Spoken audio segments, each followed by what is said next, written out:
Hello everyone, busygamerdad back again, and I have a question for you. What is a shark's favorite sandwich? Peanut butter and jellyfish. So there you go. There's your dad joke opener. We are doing more MTG Forge as our session gameplay series, which is also coincidentally the game that we are playing on our live stream every Friday. I hope you guys can join our channel to keep up to date with that and join the live stream, leave a comment, and it's a fun time. It's a fun time. This game is a free game, a fan-made game, and you have all the Magic the Gathering cards, and I mean every single one, all the way from Alpha up to the current set, which is the Hobbit release, and they will include everything in the future. And it's a lot of fun. The game, as I've said before, is free. You can build all manner of decks and colors that you want to do. And last episode we had our counterspell deck, and I showed you guys that it's actually pretty powerful. It's pretty strong. I'm going to go into one of our decks that's probably got a little bit more nuance to it, and that's going to be our sliver deck, our white-green sliver deck.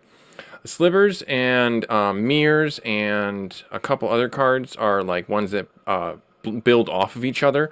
All slivers, your slivers, etc.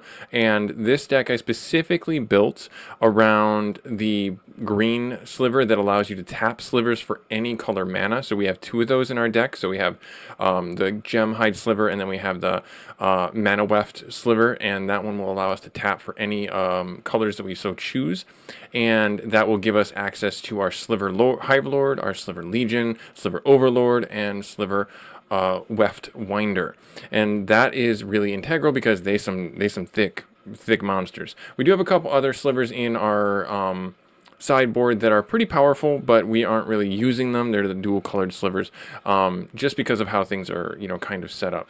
The game, as I have said before, and I'm just going to go over this, you can filter very easily. You can look and see what slivers you have, and anytime you have the ability to make a deck, I would encourage you to do that. Experiment, have fun, enjoy it. That's what Magic is all about, and that's what the idea behind Magic the Gathering is meant to inspire, is the ability to create, the ability to envision certain things and certain mechanics happening, and when they do, ooh boy, and when it comes to work, oh man, awesome.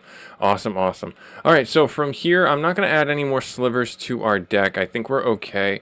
I would like to maybe just try it out and see how we can go into it. Slivers are one of those universal colors that we have access to in any biome, so if we fight in that biome, eventually we're going to see a sliver running across the map, and we might fight them soon. Our current quest right now that we're on right now to defeat the wizards, the adept wizards, and there's one just so happened to be on our screen right here. This guy is a... Oh, he's not. He's an Aether Channeler. He's beaten me once. I've beaten him twice. I saw a adept wizard appear on our screen there, so we'll see what happens here. This might get a little dicey, because like I said before, our sliver deck, not so strong, especially when I don't draw any lands. Oh dear, that's going good. That's not good. And another one? No, this is already going great. Our first episode went stellar compared to this. Let's do that. We have to drop 2, so I'll drop you, and I think that's you. I think I gotta drop you, because I need the +1 to make the slivers beefy. Yep, okay, yeah, that's it. Right there, and I will keep this. Alright, and we get to go first. We get to drop our tap land. I will not pay the 2 life. You know what? Let's pay the 2 life. It's a sliver deck. We need to get out in front fast, lest we will lose. So we will bring out that, and we'll end turn. This untaps. No drop for him. Let's do...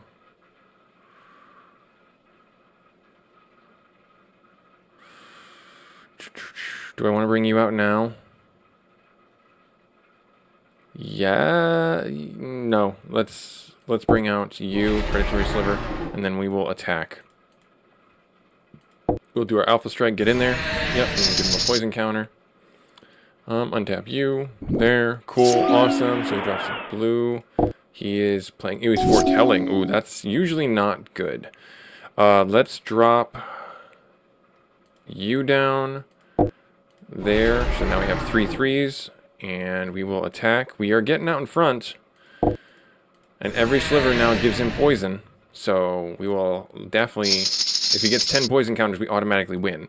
That is an old Magic the Gathering staple. Poison decks are a thing. He is exiling. And we create a bird token. Okay, that's fair enough. That's fine. That's fine. I think we're still gonna win. Affinity for slivers. So this is... We'll drop you down for now.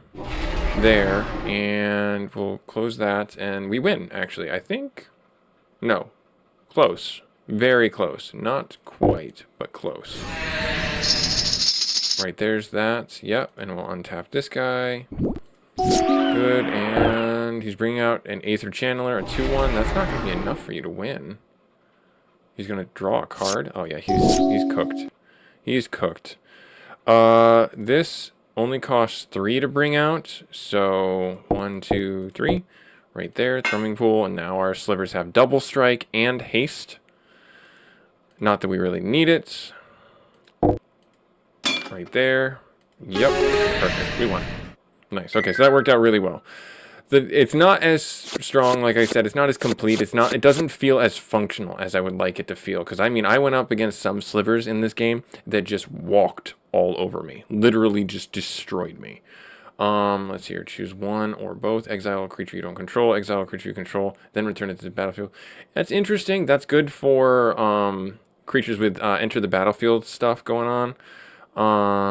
Wall of Omens. When it enters, you draw a card. That's fine for card draw, I suppose. And then the Aether Wizard. I think I'm going to get rid of these. At least one of them.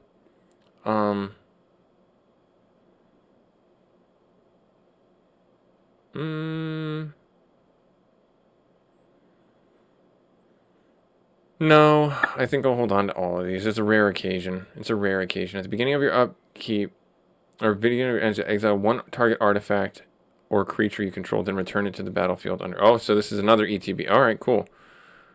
All right, well, let's do that, and then yeah, we're gonna fight you with our sliver deck. Let's see how well our sliver deck holds up against a adept blue wizard. Let's see. Hopefully, well, we won the coin toss.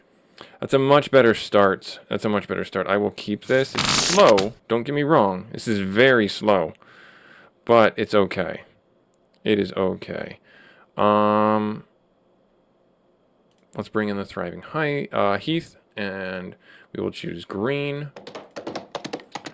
Right there. And that will be untapped. Alright, so he has the chance to get out in front. Okay, Fairy Miscreant. Yeah, he's going to get out in front of me here. Let's do all of our tap lands. These are all tap lands. So I have the option to low play this. I think I want to. So let's just play the land. It'll come in tapped and we'll end turn. And we'll untap it. Let our end step. And oh, he's putting Robe of Mirrors. Has Shroud, can't be the target of spells or abilities. That's fine. That is okay. That is okay. Alright, from here, I will do the other tap land. And let's start getting slivers out. Right there, and then we'll end turn. Untap you. It's going to hit me for 1. I can't do anything about it because he's the flyer. Alright, we'll drop our planes, and now this is where we get to be somewhat mean. I think I'm going to get rid of the Horn Sliver just because the trample isn't necessarily as broken as I thought it would be with the Sliver deck. There are moments when it does come in handy, I will say that, but yeah, just not as powerful as I thought it would be, so we might have to make some adjustments to the deck here after this fight. We'll drop down you as well, so there we have 3 3/3s. That's a lot of 3/3s right there. He's flashing that in. He will not block. I wouldn't think he would want to. Yeah, because I was going to say he'd sacrifice that. He'd chump block, which is fine. It makes sense to do that if he was trying to do anything about that. Ooh, 5/5. That's not good. Well, that sucks. Flying, champion of fairies. When a fairy is champion, untap all creatures. Yep. Alright, so... Yep. Tap all lands target player controls. Okay. That sucks, but that's okay. When this enters, we gain 2 life. We're not in a bad place right now, but I'll still drop it just to get the tap land out. We'll bring out the trample right there. And I mean, I don't want to attack right now, knowing that I will lose one of these, and I don't have a way to stop it. So I will... You know what? Actually, I should. I really should attack, because if I don't, he is going to control the board state. And he will block one, and it'll probably be one of these. Yep, that makes sense. So it reduces it, but he's still going to eat 6 damage. And we'll just do all 3 there. Actually, could I do... I don't know. Unfortunately, I can't do it. Right there. And we can untap that right there. Cool. Favorable winds. Oh, great. All flying creatures get +1/+1. Yep, so he's going to hit me with that. That sucks. That's fine. What kind of a sliver do we get? Oh, that's awesome. That's actually really helpful for us. So we'll pop that down, and we will bring out another sliver like that. Right there. Perfect. And... Did I play land? I did not play land. So now we're completely drawn out, and I will just Alpha Strike you. And I think we win. He's flashing in. He has to chump block. And our slivers have tramples. So you remember that moment when I said that our trample isn't really working out as much as I thought it would be? Well, you know, maybe I should keep him around. Maybe I should keep him around. He's down to 1. We will end turn. We'll untap you. Right there. And he's returning it to my hand. Okay, that's fine. We'll drop the land. We'll drop you down. Right there. And we win. We win just because we got the numbers. So that's good that we attacked that one round and he wasn't able to really pressure us. So yeah, he's going to chump block that. That's fine. Still get him for 3. Alright, so let's see what the win gave us. That is a lot of fairy miscreants. I'm going to get rid of one of them. Flying enters battlefield, counter target spell. Oh! Where X is the number of fairies you control. That'd be really good to have. Curiosity. When enchanted creature deals combat damage, you may draw a card. Not really as helpful as I would like it to be. Fairy Swarm. I already have one of these, so I don't know why it's saying it's new. Maybe because I sold them. Sleep with the Fishes. Enchanted, when Sleep with the Fishes enters the battlefield, tap enchanted creature and you create a blue fish token. This creature can't be blocked. Doesn't untap during... Oh, okay, so this is an aura enchantment on my side where I get a fish token too. Ooh, okay, and it doesn't say... Okay, alright, fair enough. And then Shroud, Robe of Mirrors, that's not bad. Alright, we'll hold on to these. They're interesting cards enough to hold on to. Alright, so from here, edit, I am going to take out, remove you, remove you. Nope, that's not what I want to do. Remove and remove. So now we're down to 44 cards. I feel like we could do better. I feel like we can do better. We have a chance to get 16 lands. I feel like we can get rid of...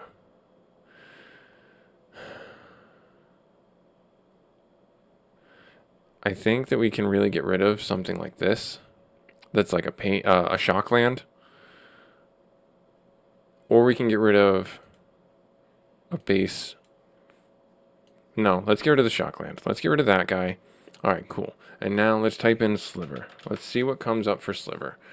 So we have Double Strike. That's not bad. When deal damage to a player, its controller may create a Sliver token. That's not bad. When slivers you control have, when this sliver enters the battlefield, you may exile target creature an opponent controls until this leaves the battlefield. So that's actually really good for controlling the board state against powerful creatures, but it's very expensive. So it would require us to get a bunch of slivers out very early. Not that it's not possible, not that we haven't seen that happen. Gain life and first strike. Whenever this creature is dealt damage, put a +1/+1 counter on it. Let's filter this down. The reason why I'm going through this is because I didn't show this first episode of our session game, and I wanted to make sure I showed you guys this. The ability to create decks is very easy and very intuitive. We could put the Spinneret Sliver in there. That would not be a bad one. Ward Sliver is actually not good. I don't really care too much about that. Reflex Sliver, all slivers have haste. We get that from the thrumming pool. This Quilled Sliver, that might be a really nice one to get. Or all slivers have flash, so I can play slivers on my turn. Not a bad idea. I feel like I would like to have something that helps increase our slivers a little bit more. So I feel like the Meganatic slivers would probably be really helpful, or the Might slivers. One more mana. Let's do these. Let's do these and let's see how this works out for us. To add some thick guys to the deck. Moderately thick guys. You know, they hit the gym. They're a little swole. Nope, don't want to fight a crab. Don't want to fight the ether guy. We need one more blue wizard. And where might he be? Let's see if we can find him. Oh, he all the way down there, sunning himself by the oasis. And that's all good. Let's go fight him. Let's go fight him. Let's hope our deck still holds up now that we made that adjustment. Hopefully it does, and the trample doesn't come back, or missing the trample doesn't come back to haunt me.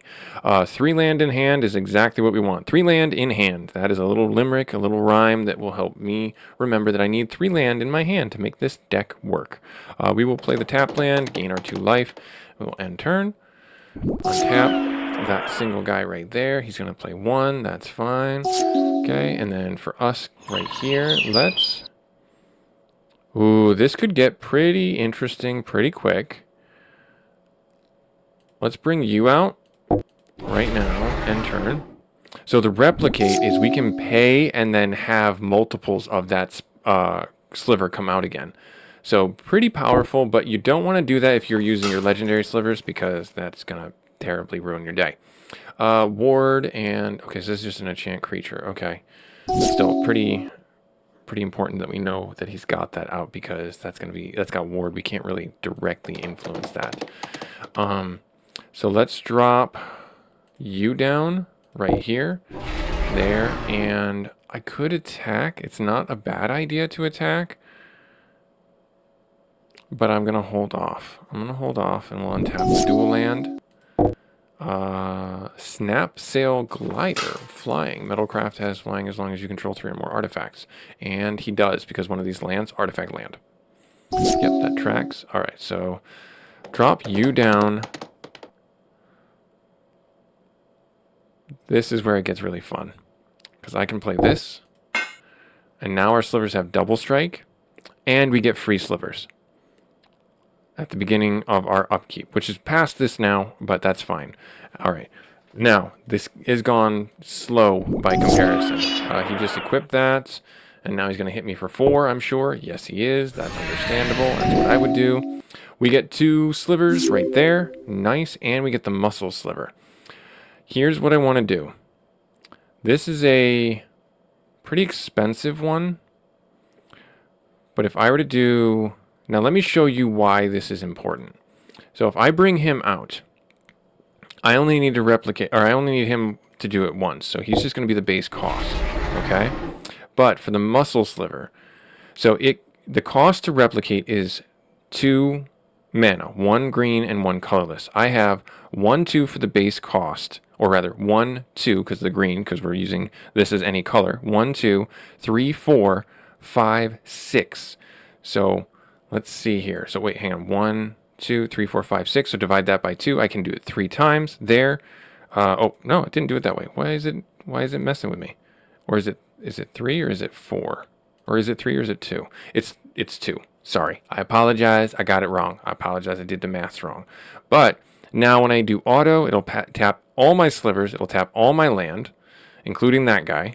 Auto right there.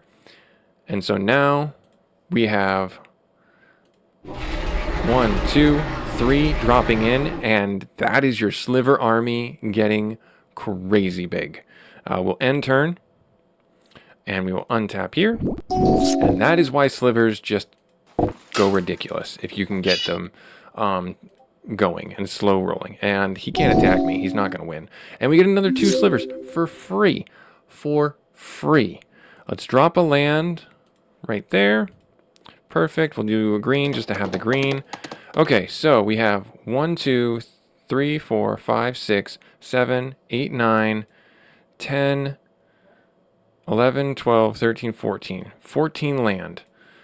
I think I can do 2. Nope, that's... So I can only do 1 more? I can only do 1 more. Alright, that's fine. That's fine. So, base there. Okay, that's fine. Right there. So the Might Sliver, yep, the copy's going to come in.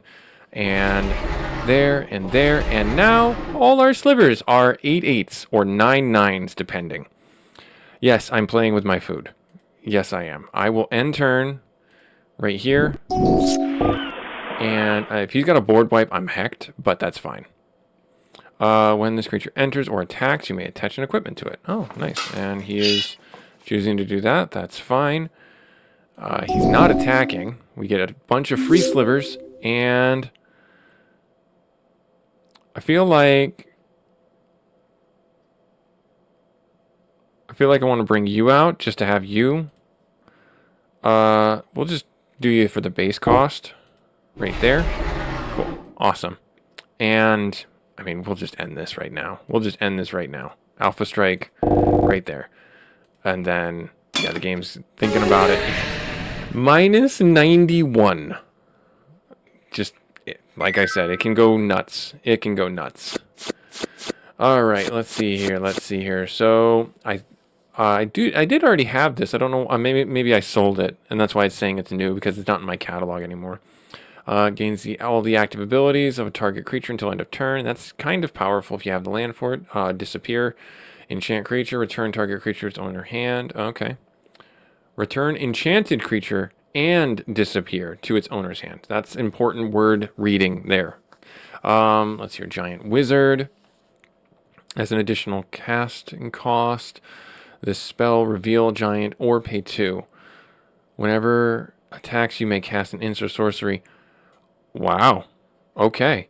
This I've never seen. Strange Oil. Choose 1. It's probably nothing. Proliferate.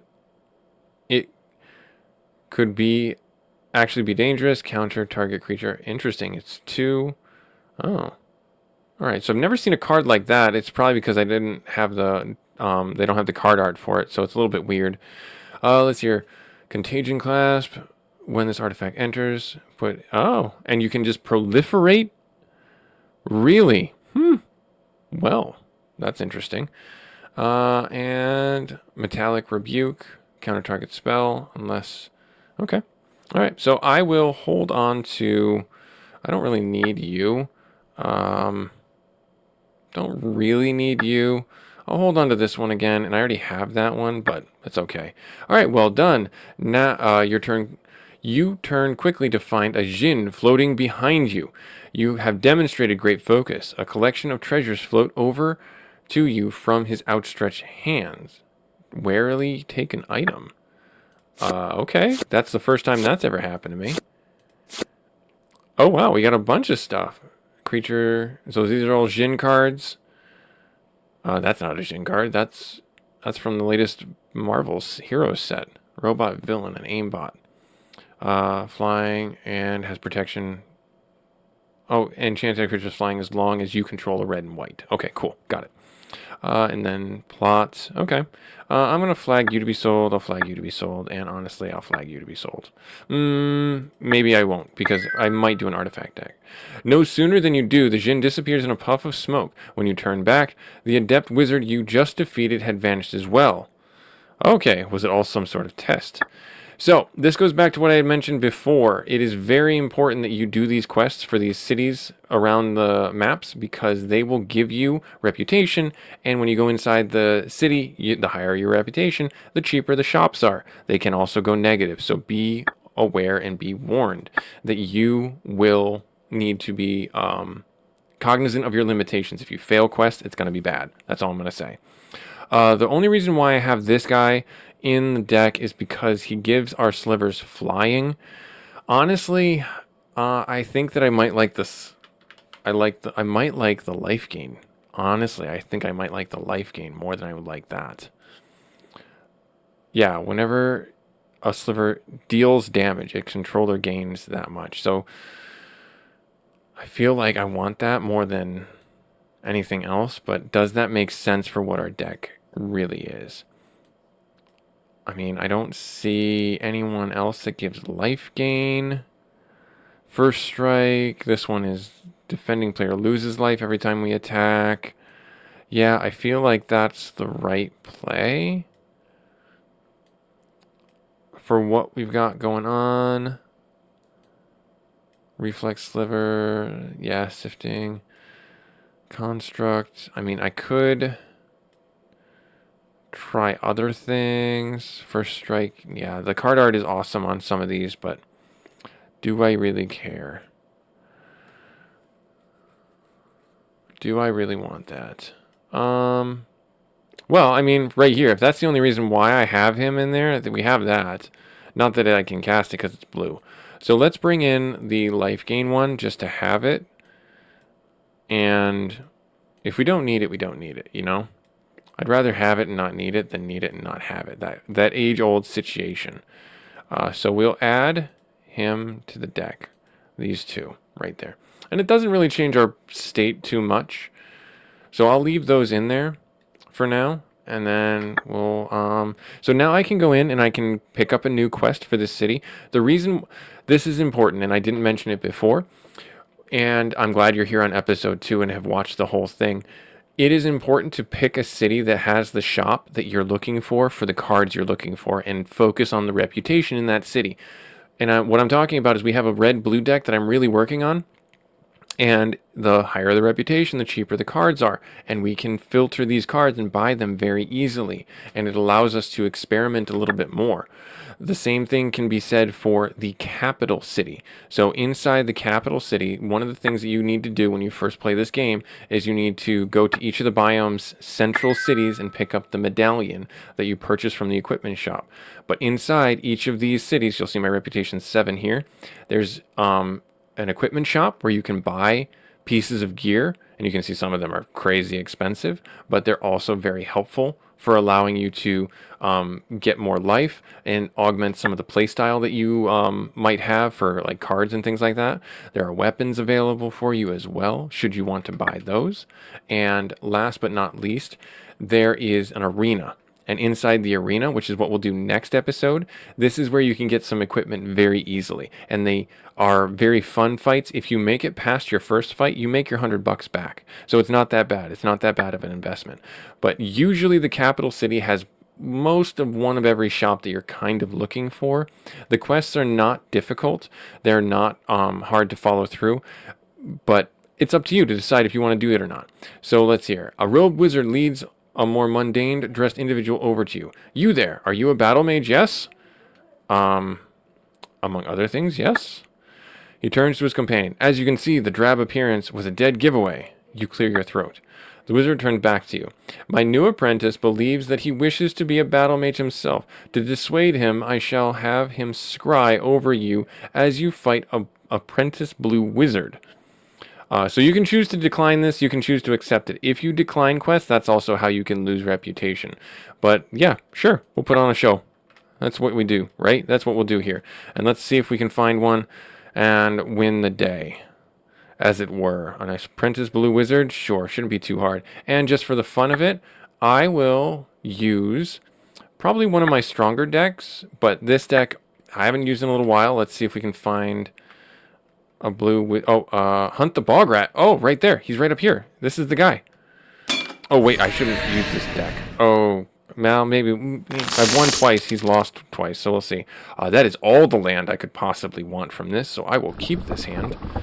Let's drop our tap land, and we will end turn. This is incredibly slow by comparison to what we need, but if I can get my Thieving Aven out, we're going to be in a good state. Nope, this is not going to go well, because that's going to chew on me. Let's drop you there. Thieving Aven, 1-4, so now we have a blocker. And we will end turn. We'll untap this. He's going to hit me. This is Wither tokens, so if I choose to block this, I can't do damage to him, and this doesn't ramp. So that's what's not going to happen. Alright, planes, destroy scarecrow or planes. Oh, thankfully I'm not playing white. Destroy target creature? Yeah, I will destroy that. But let's see here. What do I want to do first? First, I would like to attack and steal a card. So Thieving Aven's going to steal a card. Let's see what we got here. Instant, target creature becomes green and gets +1/+1 until end of turn. +2/+2 and trample, draw a card, and Tarfire. Well, we'll just do this one here. I think that's the more appropriate one for us to do. So if I go into here, his deck, it doesn't show it for some reason. I don't like that, but that's all good. That's fine. We will actually Planeswalk, destroy that. We will just hit him with it. Take 2 damage off the top. Now this gets a token, and that takes 2 damage off of him. Perfect. Now we have 3 land to play with. I wish I didn't tap. That's what you get for doing the auto tap. I already played a land, so I can't play Murder.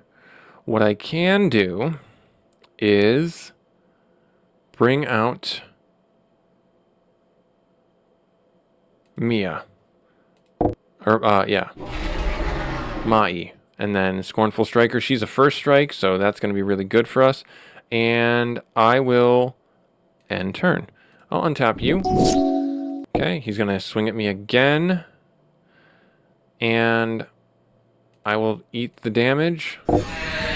He's bringing out a Bogger Brute that has Menace. That's a bit annoying. That's all good. Alright, it's all good. So we're going to drop another island down because we have many of them. Now I've got a choice to make. I can bring him out. And he's going to be forced to sacrifice. Is this what I want to do? Is this what I want to do? Let's attack first. Because he's got these 2. And I've got first strike, so I can take out this one. If I really wanted to. Let's just attack with our guy there. Alright, what do we got here? Oh, another Tarfire. Release the Ants is not ideal. We're going to take a damage anyways.